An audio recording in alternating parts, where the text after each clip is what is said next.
Mari kita mulai dari fakta yang bikin banyak elit lama gelisah, tapi pura-pura santai. Kader partai besar pindah ke PSI itu nyata. Dan yang pindah bukan kader abal-abal, bukan figuran rapat.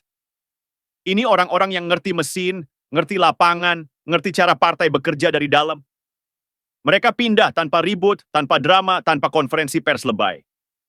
Diam-diam, rapi, tapi efeknya bikin geger. Ini penting. Karena kalau pindahnya diam-diam, itu bukan emosi. Itu keputusan sadar. Jangan mulai dengan tuduhan receh. Bukan karena sembako, bukan karena amplop, bukan karena disetting. Orang yang sudah makan asam garam politik nggak segoblok itu. Mereka pindah karena berhitung, bukan karena baper. Dan di politik, orang yang berhitung biasanya tahu sesuatu yang belum dibaca publik. Sekarang pertanyaan paling menusuk. Kenapa rumah lama mulai ditinggalkan? Jawabannya pahit, tapi sederhana. Banyak partai lama hari ini sudah seperti rumah tua yang isinya ribut-rebutan kamar. Dari luar kelihatan megah.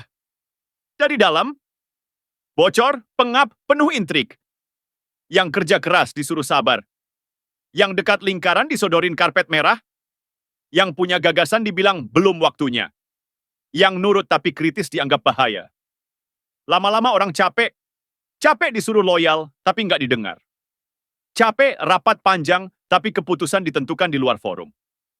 Capek lihat partai sibuk perang internal, sementara publik ditinggal. Di titik capek itulah, orang mulai melirik keluar. Dan di luar, mereka lihat satu hal yang kontras. PSI. PSI ini bukan partai sempurna. Tapi satu hal yang bikin dia beda, jelas arahnya. Nggak ribut soal masa lalu. Nggak sibuk klaim jasa, nggak hidup dari dendam. PSI itu kayak stasiun transit. Bukan tujuan akhir, tapi tempat orang kumpul sebelum naik kereta yang bergerak. Dan di atas kereta itu, ada satu nama yang efeknya masih kerasa walau jabatannya selesai. Jokowi. Ini yang disebut Jokowi Effect. Bukan aura mistis, bukan kultus, tapi cara kerja. Jokowi datang dari nol, bukan dari silsilah. Naik bukan karena restu elit, tapi karena hasil kerja bisa dilihat. Dan yang paling penting, Jokowi membuktikan satu hal yang jarang di politik Indonesia. Menang tanpa dendam. Ini penting buat kader rasional. Karena mereka lihat sendiri, orang yang dulu lawan Jokowi, hari ini diajak kerja. Bukan disingkirkan, bukan dibalas, tapi dirangkul. Politik dewasa kayak gini itu langka. Dan saat muncul, orang-orang waras akan mendekat. Makanya migrasi ini tidak pakai teriak. Orang yang tahu masa depan biasanya tidak banyak pidato. Mereka bergerak, diam-diam, tapi tepat. Dan itulah yang bikin elit lama panik. Karena yang pindah bukan orang bodoh. Yang pindah adalah orang yang paham satu hal. Sejarah lagi geser rel. Dan PSI hari ini, mau diakui atau tidak, ada tepat di rel itu. Mari kita bongkar satu mitos yang sengaja dipelihara elit lama. PSI itu partai kecil. Kalimat ini diulang-ulang bukan karena benar, tapi karena berguna. Berguna buat meremehkan. Berguna buat menenangkan diri sendiri. Berguna buat bilang ke kader, tenang, itu bukan ancaman. Masalahnya, politik tidak pernah tunduk pada mantra penghibur diri. PSI memang kursinya belum banyak. Umurnya masih muda. Strukturnya belum setebal partai tua. Tapi kalau politik cuma soal jumlah kursi hari ini, maka sejarah tidak pernah bergerak. Politik itu bukan foto tapi video, bukan potret statis tapi arah. Dan arah itu yang bikin PSI bikin orang gelisah. Partai lama hari ini banyak yang besar secara badan, tapi tua secara pikiran. Mereka seperti rumah gede warisan zaman kolonial. Halamannya luas, pilar-pilarnya tinggi tapi di dalamnya penuh sekat. Mau geser kursi saja harus rapat pleno. Mau ganti wallpaper harus izin senior. Mau kritik dikit langsung dicap tidak tahu diri.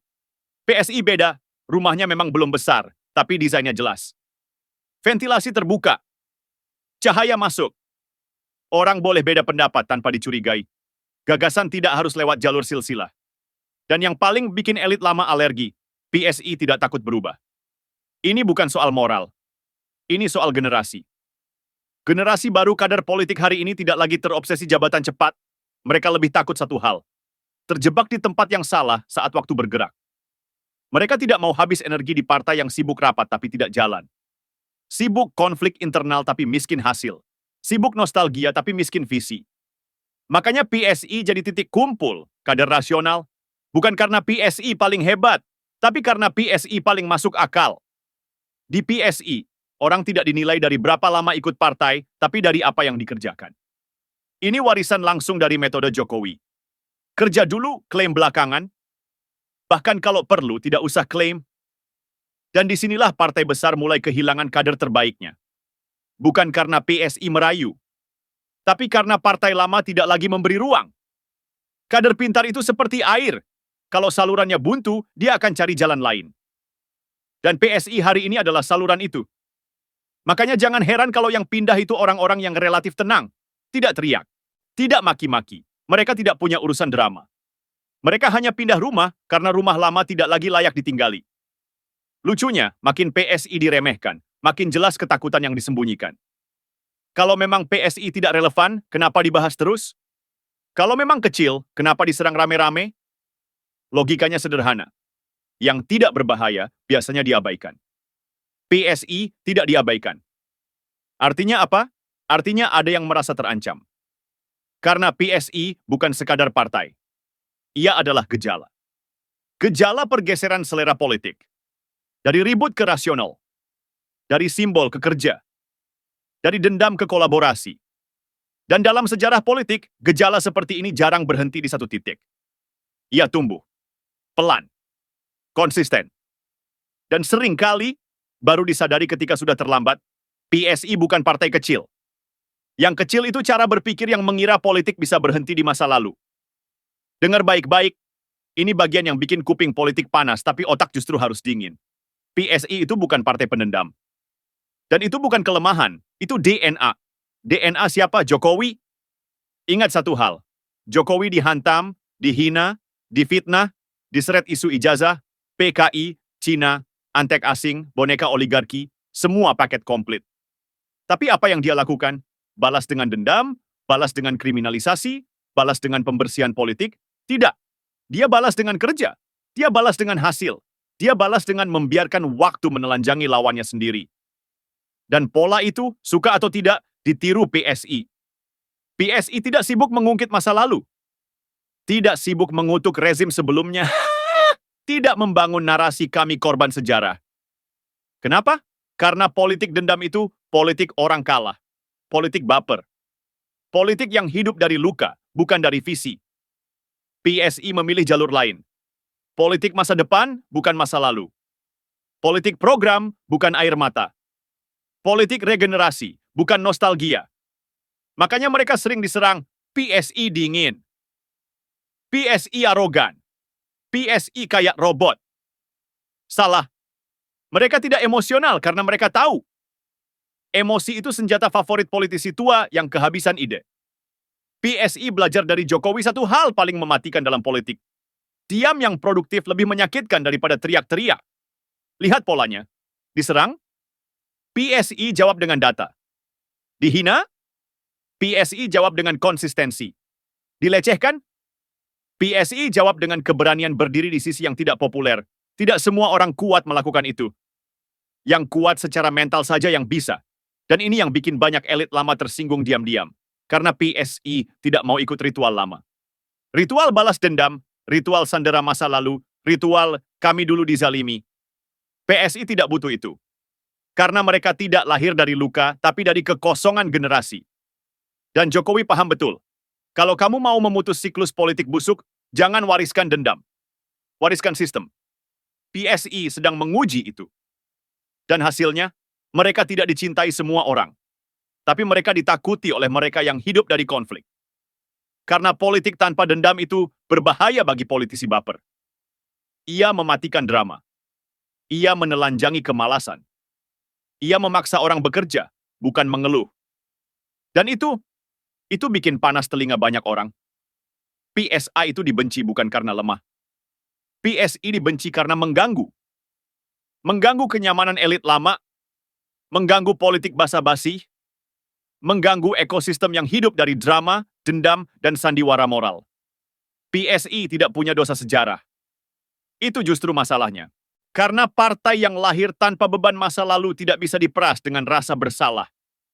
Tidak bisa diancam dengan cerita, dulu kamu begini. Tidak bisa disandera oleh memori kolektif yang dimanipulasi. Mereka bersih dari romantisme. Dan romantisme adalah bahan bakar politisi gagal move on. Kenapa PSI sering jadi sasaran olok-olok? Karena mereka tidak bisa dikotak-kotakan. Mau dibilang kanan? Tidak pas. Mau dibilang kiri? Gagal. Mau dituduh oligarki? Tidak nyambung.